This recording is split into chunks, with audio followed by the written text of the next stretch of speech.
1 October, 4 a.m.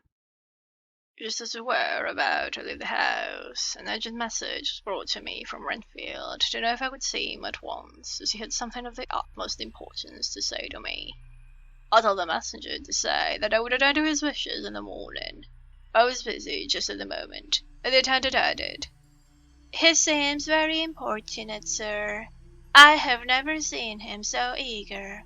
I don't know but what, if you don't see him soon, he will have one of his violent fits."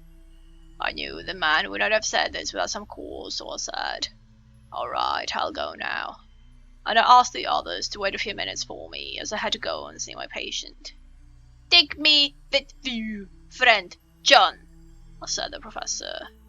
"His case entirely interested me much, and it had bearing too, now and again, on our case. I should much like to see him, and especially when his mind is disturbed." "Am I come also?" asked Lord Darling. "Me too," said Quincy Morris.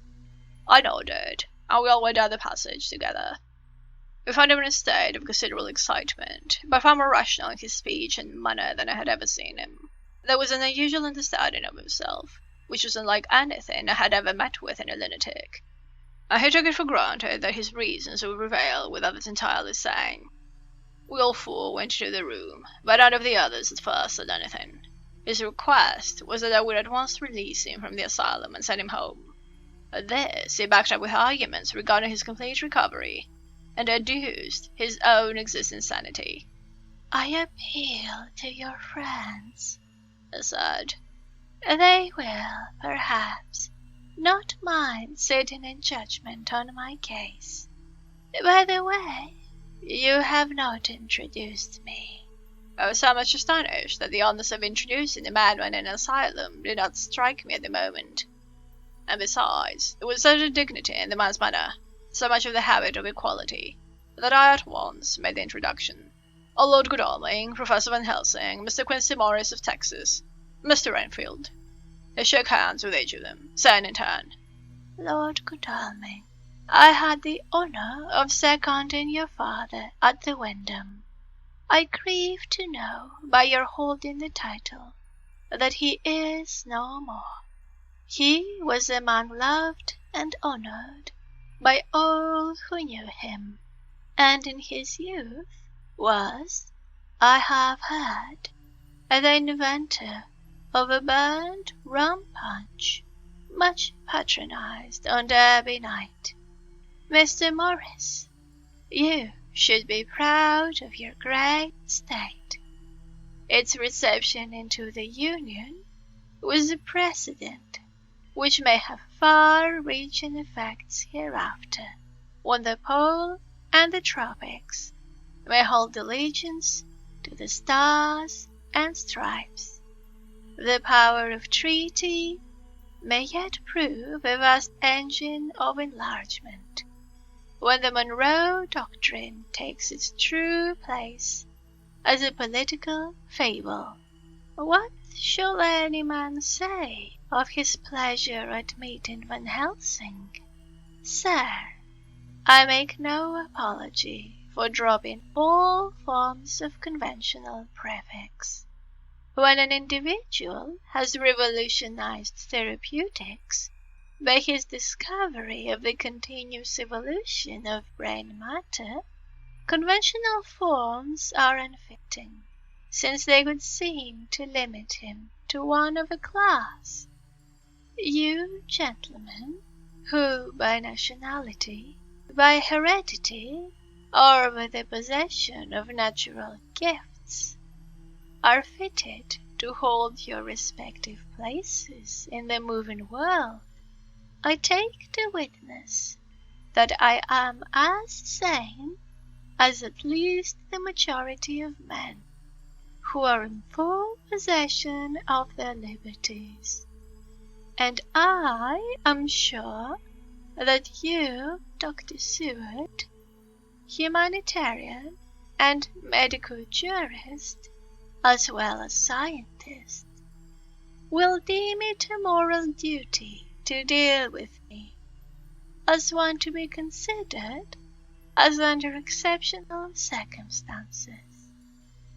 He made this last appeal with a courtly air of conviction which was not without its own charm.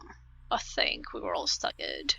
For my own part, I was under the conviction, despite my knowledge of the man's character and history, that his reason had been restored, and I felt under a strong impulse to tell him that I was satisfied as to his sanity. I would see about the necessary formalities for his release in the morning. I thought it better to wait, however, before making so grave a statement, for of old I knew the sudden changes to which this particular patient was liable. So I contented myself with making a general statement that he appeared to be improving very rapidly, that I would have a longer chat with him in the morning, and would then see what I could do in the direction of meeting his wishes. This did not at all satisfy him, for he said quickly, "But I fear, Dr. Seward, that you hardly apprehend my wish. I desire to go at once, here, now, this very hour, this very moment, if I may. Time presses, and in our implied agreement with the old scytheman, it is of the essence of the contract. I am sure it is only necessary to put before so admirable a practitioner as Dr. Seward so simple, yet so momentous a wish to ensure its fulfillment." He looked at me keenly, and seeing the negative in my face, turned to the others and scrutinized them closely. And admitting an insufficient response, he went on, "Is it possible that I have erred in my supposition?" "You have," I said frankly, but at the same time, as I felt, brutally. There was a considerable pause, and then he said slowly, "Then I suppose I must only shift my ground of request. Let me ask for this concession. Boon, privilege, what you will, I am content to implore in such a case, not on personal grounds, but for the sake of others. I am not at liberty to give you the whole of my reasons, but you may, I assure you, take it from me that they are good ones, sound and unselfish, and springing from the highest sense of duty. Could you look, sir, into my heart, you would approve to the full the sentiments which animate me, and nay, more, you would count me amongst the best and truest of your friends." Again he looked at us all keenly. I had a growing conviction that the sudden change of his entire intellectual method was but yet another form or phrase of his madness, and so determined to let him go on a little longer, and then from experience that he would, like all lunatics, give himself away in the end. Van Helsing was gazing at him with a look of the utmost intensity, his bushy eyebrows almost meeting with a fixed concentration of his look. He said to Renfield in a tone which did not surprise me at the time, but only when I thought of it afterwards, for it was as of one addressing an equal, "Can you not tell frankly the real reason for wishing to be free tonight? I will undertake that if you will satisfy even me, a stranger without prejudice, and with the habit of keeping an open mind, Dr. Seward will give you, at his own risk and on his own responsibility, the privilege you seek." He shook his head sadly, and with a look of poignant regret on his face, the professor went on, "Come, sir, bethink yourself. You claim the privilege of reason in the highest degree, since you seek to impress us with your complete reasonableness. You to this, whose sanity we have reason to doubt, since we are not yet released from medical treatment for this very defect. If you will not help us in our effort to choose the wisest course, how can we perform the duty which you yourself put upon us? Be wise and help us, and if we can, we shall aid you to achieve your wish. He still shook his head as he said, Dr. Van Helsing, I have nothing to say.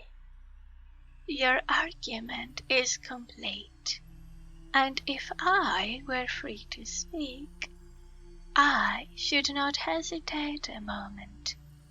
But I am not my own master in the matter. I can only ask you to trust me. If I am refused, the responsibility does not rest with me. I thought it was now time to end the scene, which was becoming too comically grave, so I went towards the door, simply saying, Come, my friends, we have work to do. Good night. As, however, got near the door, a new change came over the patient. He moved towards me so quickly that for the moment I feared that he was about to make another homicidal attack. My fears, however, were groundless, for he held up his 2 hands imploringly, and made his petition in a moving manner. As he saw that the very excess of his emotion was militating against him, were restoring us more to our old relations, he became still more demonstrative.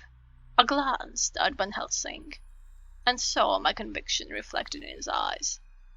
So I became a little more fixed in my manner, if not more stern, and motioned to him that his efforts were unavailing.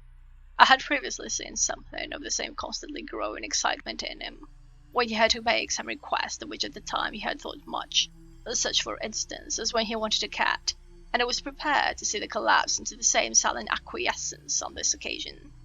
My expectation was not realized, for when he found that his appeal would not be successful, he got into quite a frantic condition. He threw himself on his knees and held up his hands, wringing them in plaintive supplication, and poured forth a torrent of entreaty, with the tears rolling down his cheeks and his whole face and form expressive of the deepest emotion. Let me entreat you, Dr. Seward, or let me implore you to let me out of this house at once. Send me away how you will and where you will. Send keepers with me with whips and chains. Let them take me in a strait waistcoat, manacled and leg ironed, even to a gale. But let me go out of this. You don't know what you do by keeping me here. I am speaking from the depths of my heart, of my very soul. You don't know whom you wrong or how, and I may not tell. Woe is me, I may not tell.